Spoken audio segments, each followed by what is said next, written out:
The Maltese vegan. Okay, so what have we got here? I've got 6 signs you might want to stop following a vegan diet. That's a good start. Plenty of people who swear off meat and dairy decide to introduce them into their eating plans. Plenty, yeah, that's very specific. So there's the introduction, seeing words like eating disorder, orthorexia, that's going well. I can see where this is going. So, first reason, you're constantly bloated. Right, because all the people currently suffering from bloating are all vegan. That's, I guess, good news. For the animals at least, maybe not for them. But I'd say this isn't true, obviously.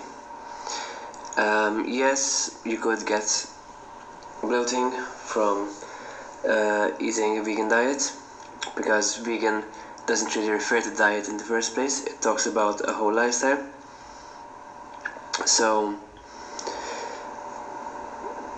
you could be eating anything as long as it's not from animal origin. So saying it's vegan, yes, it could be you're eating Twinkies, or you could be eating Oreos. That's vegan.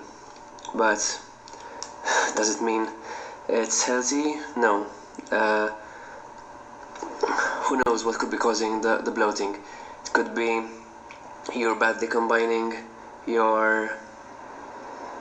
the food you eat. And that would give you bloating problems whether you're vegan or whether you're not. Generally, the rule is to eat starting with fruit, then with veg, and then later on starches. So trying to keep that order, trying to keep a few hours in between. Lots of water, very important, and that's it. So being specific to vegan has nothing to do with it. In fact, if anything, not being vegan could even worsen the problem, because generally you get bloating when, one, you're not digesting well, and secondly, the food you're consuming has problems, let's say, transiting through your digestive system. And the number one food that mostly takes long and gives problems in digesting is actually animal products, so meat and dairy. Basically, this article kind of focuses on the mainstream knowledge rather than the real scientific knowledge of what does what. So in this case, with this article talks about the typical stereotype of eating beans, then beans obviously cause bloating. That's just because that's what we've been brought up to think. Moving on, you've got a family of history of osteoporosis. So the usual calcium card. You're not getting enough calcium, you're not getting enough vitamin D, and that's just because you're vegan, because obviously osteoporosis is specific to vegans, and the increase in osteoporosis is probably because there's an increase in veganism. Definitely. Yeah, right.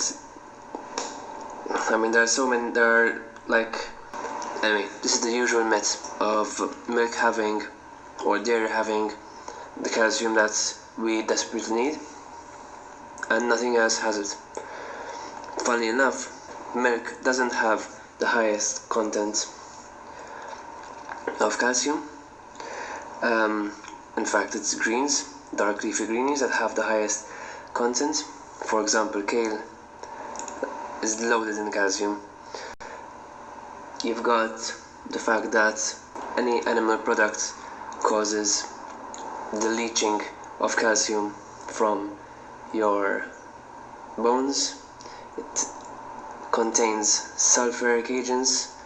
These make your blood go acidic, which is not the preferred level of acidity in your body. To combat this, the only way your body knows how is to use calcium, and that calcium is leached from your bones. So surprise, surprise, you end up with weak bones. Another point is the fact that we're the only species who actually drink milk. So what do all the other animals do?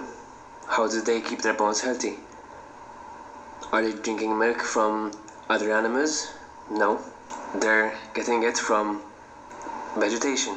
So what do? Your intake of calcium also doesn't have as much effect on the strength of your bones and whether you get osteoporosis or not, because in fact it's mainly determined by whether you get enough vitamin D to absorb that calcium. No vitamin D, you could barely absorb any calcium. So where does vitamin D come from? The sun. Is the sun vegan? Is it omnivore? Is it meat? Is it a carnivore dish? No, it's neither.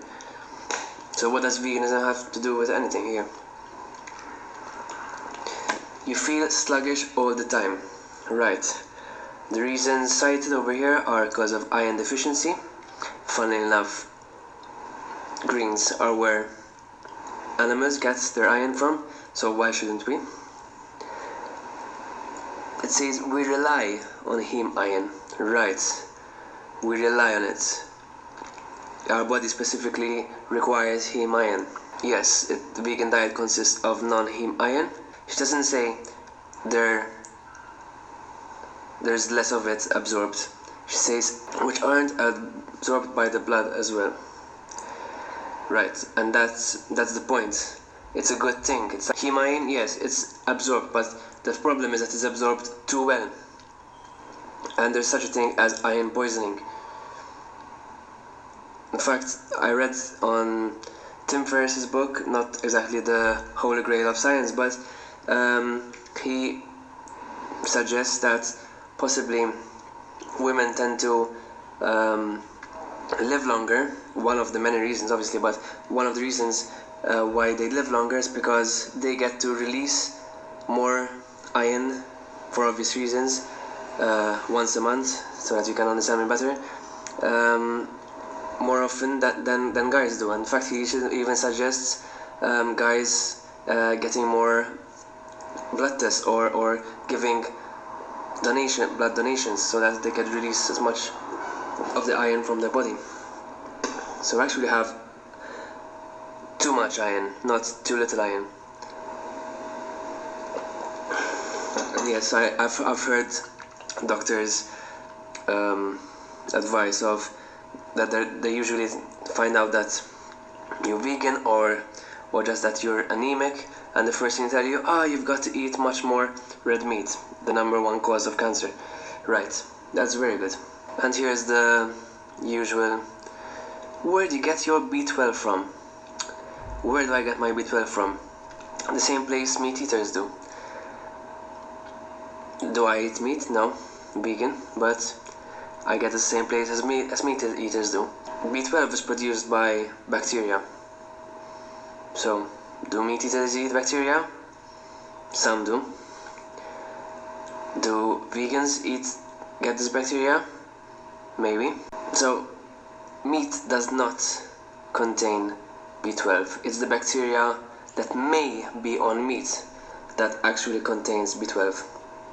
So the way I always explain this is, if you, as a meat eater, feel safe that you're getting your B12 from your meat, or from your dairy, then you should also be aware that if you're getting it, you're really getting it, then you're also eating the feces of that animal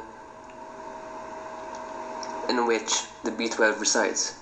If you tell me there's no feces, that your source is sterile, it's safe, it's health approved or whatever, then I'll accept that. But then you can't tell me that it's called B12, because it's either or. So feces, B12, your choice. Vegans, same place, bacteria. Problem: we don't eat feces, or at least we try to minimize or avoid that. Because obviously some intelligent meat eater might tell me, well, you've got feces all over the vegetables, it's in what it's grown. I'll grant you that, possibly. We wash, at least I wash my vegetables as well as possible. And I don't even think it's a trustworthy source of B12. The only way you could get B12 or should be getting B12 is either from a supplement or a shot. And you might say, then how did we used to get B12? Why do we need B12 if this is something that is not even found in a, let's say, safe source in nature? Well, the theory is, or at least the science says, that we would get the B12 years ago, obviously, when we drink from rivers. We've got our own animals, or even before agriculture, just animals roaming free, who are actually drinking from the water. They're also using that as their public latrine, basically. So we got the B12 from there. We didn't need to produce it, and that's probably why we lost our capability of producing it ourselves. Although, to be exact, we actually do produce it in our intestines. The only problem is that we do not absorb it from there. Give me a thumbs up if you like this video and click the subscribe button below if you want to keep watching my videos.